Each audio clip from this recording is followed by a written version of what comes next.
Bonjour à toutes et à tous, je suis ravie de vous retrouver pour Libre Ensemble, votre rendez-vous de la laïcité. Le 8 mars, c'était la journée internationale des droits des femmes. L'occasion de nous pencher sur un concept repris en force aujourd'hui par les mouvements féministes, la sororité. Mais c'est quoi en fait la sororité? Juste une solidarité entre femmes ou le synonyme d'un combat bien plus large pour plus d'égalité? Nicolas Francom décrypte ce concept en compagnie notamment des comédiennes d'une pièce intitulée tout simplement « Sororité ». Pourquoi participer à une pièce de théâtre qui aborde la thématique de la sororité? Mel, tu commences?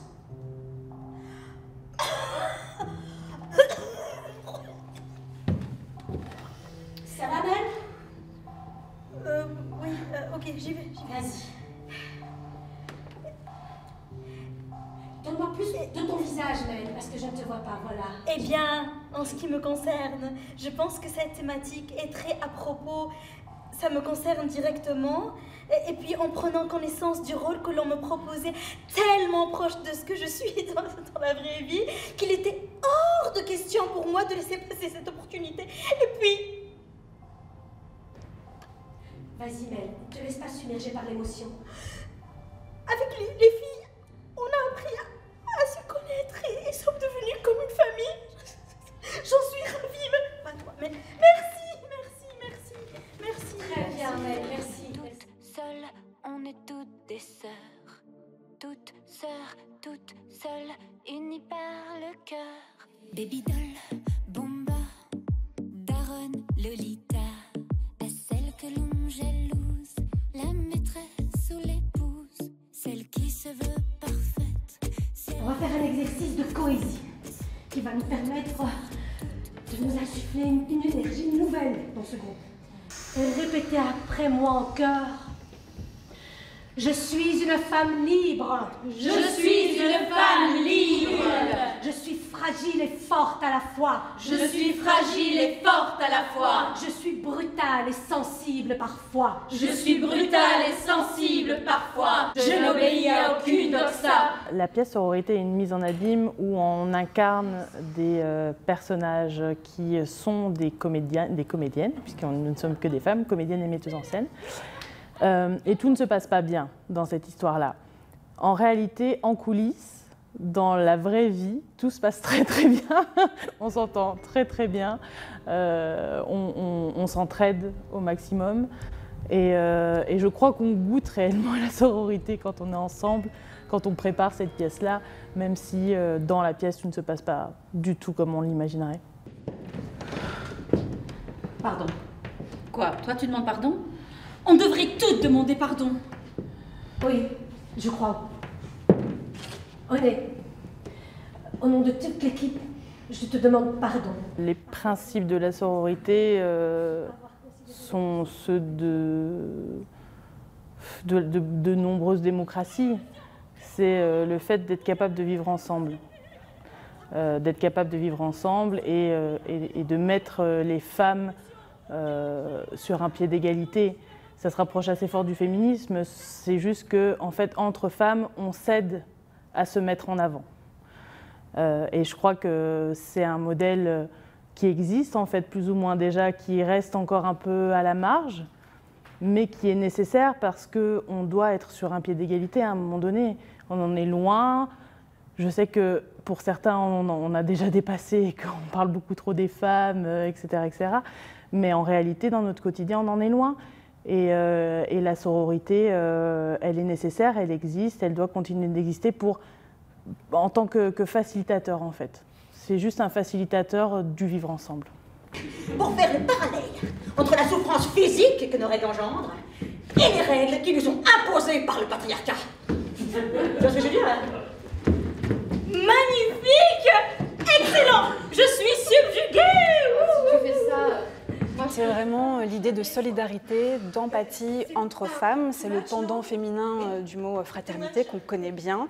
Mais il y a besoin de créer ce mot-là aujourd'hui. Vraiment, c'est important parce que c'est une sorte d'idéal, d'utopie dans une société patriarcale. C'est quelque chose qui est à construire, en fait. Et c'est quelque chose de compliqué. Pourquoi? Parce que le patriarcat se base une des bases du patriarcat, on va dire, c'est la solidarité entre les hommes, c'est construire cette solidarité. Les hommes, ils ont plein de réseaux où ils se retrouvent entre eux, où ils peuvent s'entraider, ils peuvent se soutenir. Et c'est créer la rivalité, la compétition entre les femmes. On divise pour mieux régner dans une société patriarcale et on divise les dominés. Donc les femmes, elles sont fort isolées, elles vont vraiment avoir ces critiques, ces jugements les unes pour les autres. En fait, elles intègrent les injonctions de la société patriarcale, d'abord envers elles-mêmes. Les femmes, elles sont très critiques envers elles-mêmes et envers les autres femmes aussi. Et donc ça crée cette compétition, etc. Et donc il y a ces stéréotypes sexistes, les femmes jalouses, les crêpeuses de chignon, etc. C'est pas quelque chose, c'est vraiment quelque chose en fait que le patriarcat crée, qui est véhiculé par cette société. Quoi toi? Déjà t'en montes ta gueule? Tu m'as rien fait toi. Courageuse mais pas téméraire. Ah, comme tu te dégonfles. Elles sont où, Tico et Tico? Alors, je crois que si on veut se détacher de ce que proposent les hommes, il faudrait peut-être commencer par adapter notre vocabulaire. Comment ça? Eh bien, par exemple, au lieu d'utiliser le mot couille comme synonyme de courage, il faudrait trouver un autre mot qui correspond mieux à la gente féminine. Et puis l'autre là, avec ses histoires à dormir debout là, sans queue ni tête, avec qui il va faire semblant de copier ses sornettes, parce que sinon, mademoiselle, elle risque de nous lâcher. Et toi, Jasmine? Jasmine, s'il te plaît. Jasmine, s'il te plaît. Jasmine, s'il te plaît. Toi, t'es là. T'entends de garder l'église au milieu du village, et le seul intérêt, ton seul intérêt, c'est de nous faire bouffer ta sororité. Non mais alors oui, sur le papier c'est beau là, toutes ces femmes qui s'entraident, elles se serrent les coudes, elles créent une synergie qui leur permet de transcender le paradis. Aujourd'hui, la sororité, elle devient de plus en plus importante et de plus en plus prégnante, je pense, depuis MeToo. Parce que MeToo, la base de MeToo, si on traduit MeToo, c'est moi aussi je vis ça. Et donc on se rend compte qu'on n'est pas toute seule. Ça permet de se rendre compte que ces violences, elles font système, qu'elles sont là et qu'elles s'abattent sur plein de femmes. Et donc c'est vraiment, les réseaux sociaux vont nous aider à créer ces sororités aussi et ces endroits, ces réseaux où on peut discuter et où on peut se rendre compte qu'on n'est pas seul. La sororité est un des outils du féminisme, c'est un des outils pour lutter contre le patriarcat, puisque quand les femmes se parlent, elles sont plus fortes, elles sont ensemble, et donc ça lutte contre cette division pour mieux régner que le patriarcat nous enseigne. Donc c'est vraiment un des outils, comme la non-mixité est un des outils du féminisme, de ce combat plus large, de ce mouvement qui est constitué de plein de femmes différentes, etc. On peut utiliser différentes choses pour faire ce mouvement, pour créer ce mouvement, et la sororité nous permet de créer ce mouvement, de nous parler, de nous rendre compte qu'on n'est pas seul, qu'on n'est pas isolé. Et ça, c'est la base.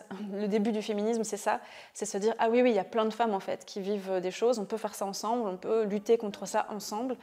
Donc c'est vraiment un des outils, je pense. Donc c'est pas la même chose, c'est différent quand même. Par contre, peut-être qu'il y a une erreur dans le texte. Il y a un moment donné... Non, mais c'est vrai. Oui, il y a un moment donné, j'ai dit une phrase. Il y a plein de fautes de frappe et de... Tu parles... Non, tu parles, tu réponds à... Le fait qu'un homme écrive sur la sororité, au début, ça m'a pas rebuté, mais je me suis posé la question. Je me suis dit, est-ce qu'il sait? Est-ce qu'il connaît? Potentiellement non. Il n'a pas du tout la même compréhension, la même vision, le même vécu que ce que je peux en avoir moi. Mais en jouant, au fur et à mesure des répétitions, je me suis rendu compte que ce qui est vraiment visible dans cette pièce, c'est qu'au-delà d'être des femmes, on est des humains. Et que les humains, ils ne sont pas toujours faits pour vivre ensemble. Et dans mon expérience personnelle, c'est une réalité aussi. Je ne suis pas forcément faite pour vivre avec tous les humains ou toutes les humaines. Et donc, oui, finalement, ça relate un bout de vie qui nous est tous arrivé à un moment donné, toutes et toutes. Donc, il n'y a aucune raison que Saïd n'ait pas le droit d'écrire sur la sororité. Et finalement, il a assez bien capté ça parce que c'est plus de l'humanité qu'autre chose. La sororité vue par un homme, je trouvais que c'était intéressant aussi, parce que c'est vrai que très souvent, l'étendard qui est porté pour la sororité, c'est par la femme. Et je me suis dit, pourquoi pas essayer d'avoir un autre point de vue. Donc voilà, j'ai essayé, moi, de comprendre la question de la sororité et d'écrire autour de ça, mais en gardant un ton plutôt léger, quoi. Donc j'utilise les ressorts de l'humour pour essayer de parler d'un sujet plutôt sensible et d'actualité. L'intention, c'était de dire, c'est quoi la sororité vue par les femmes?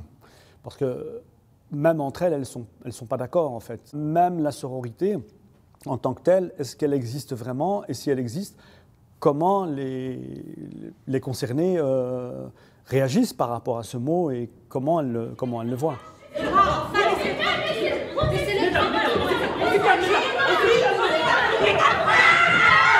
On aura aussi besoin des hommes pour lutter contre le patriarcat. C'est les hommes qui sont acteurs aussi de certaines violences. Donc si on fait ça qu'entre femmes, ça ne va pas aller. Il faut aussi que les hommes ils se responsabilisent dans une société patriarcale. Girl power. Girl power. Girl power. Si vous souhaitez revoir ce reportage ou prendre contact avec les comédiennes de la pièce Sororité, je vous invite à vous rendre sur notre site internet libreensemble.be. Vous y retrouverez toutes les informations et toutes nos dernières émissions. Merci beaucoup de nous avoir suivis et à très bientôt pour un nouveau rendez-vous de la laïcité.